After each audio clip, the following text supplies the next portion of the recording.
Hello दोस्तों, केना छी अहाँ सब? अहाँ सबके स्वागत करै छी करनिया ब्लॉग में। तो चलू आइ के ब्लॉग में अहाँ सबके देखाबऽ जा रहल छी बारात के स्वागत और खान पान। तो देखियो हम बाराती आयल छियै, लगन स्टार्ट भऽ गेलै, आब खाली बरियातिए सब जेबै। तो अहाँ सब रेडी रहब, हम जते बरियाती जेबै ओकर हम ब्लॉग डालैत रहब। ई देखियो शादी का घर लिखल छै, कते बढ़िया डेकोरेट सब कयल छै। तो अहाँ सबके हम देखाबै छी, हम बारात आयल छियै मधुबनी दिसन, एगो गाँव छै ओतऽ आयल छियै। देखियो फटक्का सब बढ़िया से फूटि रहल छै। तो मधुबनी दिसन गाँव छै, ओते बारात आयल छियै तो सोचलिए कनी गाँव घुमि लिए। तो कनी मनी घूमै छलिए तो देखियो फटक्का एकदम बढ़िया से फूटि रहल छै। हम सब प्रवेश केलिए वएह के स्वागत में। तो सबसे पहले फटक्का फुटलैए, ओहिके बाद आब फेर माला पहिरायल गेलै। ओ जे नहि होइ छै रजनीगंधा के माला उज्जर वाला, सएह माला पहिरायल गेलै। तिलक कयल गेलै तिलक, और ओहिके बाद पाग देल गेलै। ठीक छै, एते स्वागत भेलैए शुरू में। और ये देखियो सब सजावट सब छै, रोड छै। हमरा तऽ जगह काफ़ी सुंदर लागल, हम वएह जगह घुमि रहल छलिए। हमरा तऽ काफ़ी जगह नीक लागल, फैल जगह छै, शांत एरिया छै, बहुत नीक लागल हमरा जगह। अब चलू अब हम अंदर जाकर देखाबै छी अंदर के की छै। इम्हर देखियो फटक्का सब फूटि रहल छै एकदम धमाकेदार। तो चलू अब चलै छी अपना सब अंदर और देखै छी अंदर के की छै नहि छै से। तऽ देखियो ई छै मेन गेट, एहिपर जे करौती पंडालवला छै ओकर नाम छलै। ठीक छै, आब चलू एतऽ अंदर छै, देखियो कते मस्त सजावट कयल छै। ऊपर से खाली छतरी नहीं छै, ये नवका डिजाइन छै। ठीक छै, आब जे छै से देखियो एकदम भीड़ छै और सजावट ठीक छै, कोनो खास नहीं छै लेकिन तैयो ठीक छै। और अथी स्वागत बताइ देलू, मेन पहले माला पहिरायल गेलै, तिलक कयल गेलै और पाग छलै। ठीक छै, एक बाद अंदर जाइ छी, टेबुल पकड़ै छी, कोनो टेबुल पर बैसब आराम से खाए पियब। बाहर में स्टॉल लागल छलै अथी के, पानी पूरी के छलै, आइसक्रीम के छलै और पान के छलै। ई तीनों के बाहर में स्टॉल छलै। अंदर में देखियो सब फोटो भऽ रहल छै, लड़का आ लड़का के बाप के फोटो सब भऽ रहल छै। ठीक छै, एम्हर बढ़िया सजावट सब कयल छै। देखियो इएह छै लड़का, लड़का के बाप। स्टेजो बढ़िया सजल छै, एम्हर सजावट बढ़िया छै कयल। तब चलू अब अहाँ सबके देखाबै छी कि नाश्ता मिलतै। तो देखियो सबसे पहले मिललै हमरा सबके फल, ई सब फल सब मिललैए।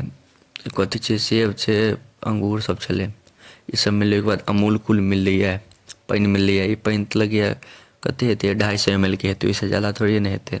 अमूल कूल मिललैए, तो ई सब मिललैए। ड्राई फ्रूट सब मिललै, ई सब तऽ हर बरियाती में रहै छै। आब देखियो ई डब्बावाला मिठाई मिललैए। एहिके अंदर अहाँ सबके आब देखाबै छी की सब छै। देखियो कै रंग के मिठाई छै, और चलू खोले के देखाबै छी अहाँ सबके। रुकि जाउ एक सेकेंड, खुलिए नहीं रहल छै, एक हाथे खोलनाइ बड़ी मुश्किल छै। खुलि गेल, रुकि जाउ। ये देखियो सबसे पहले इम्हर 4 गो 5 गो मिठाई छै, लिट्टी छै, उम्हर कटलेट छै, पनीर के पकौड़ा छै। ठीक, अब देखियो सब नाश्ता पानी सब भऽ गेलै। आब मेन चीज सब देखाबै छी। प्लेट सब लागि गेलैए खाना लेल। हमहुँ छोट मोट मतलब छोट मोट जा चीज सब देखाबै छी। कोल्ड ड्रिंक सब आयल छलै तो सब की देखेबितू, मेन अब अहाँ सबके आइटम देखाबै छी मीट के।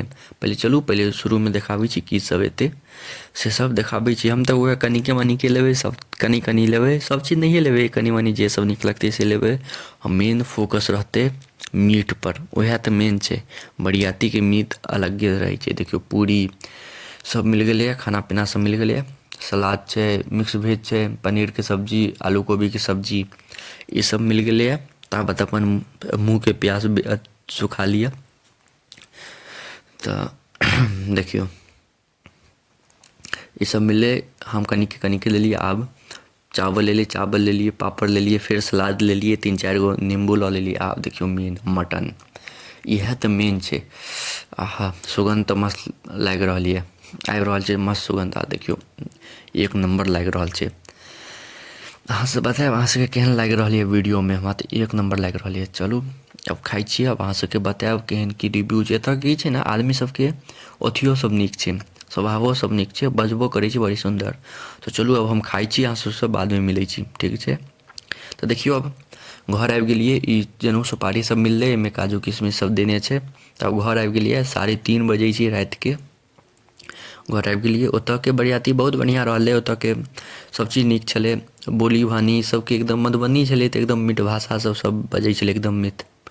तो अहाँ सब बताओ अहाँ सबके केहन लागल एहन बरियाती से रिलेटेड और वीडियो सब अबैत रहत कियाकि लगन शुरू भऽ गेल छै। तो अहाँ सबके एते देर तक देखऽ के लिए धन्यवाद। नीक लागे तो लाइक कमेंट शेयर सब्सक्राइब जरूर करब। मिलै छी अगला ब्लॉग में।